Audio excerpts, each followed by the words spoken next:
Paalala ko lang sa'yo ha. Kami ang nag-aasikaso sa mga kapatid mo. Huwag mo kami nagdadamutan ng kakarampot na pera. Huwag nyo naman pong masamain. Ang punto ko lang po ay gastusin natin ng pera sa importante at hindi po sa luho.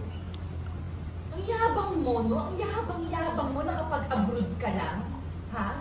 Ganyan ba talaga? Hoy!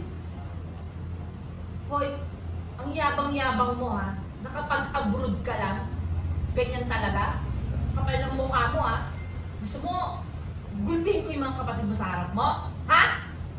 Ay, huwag na po. O pwes!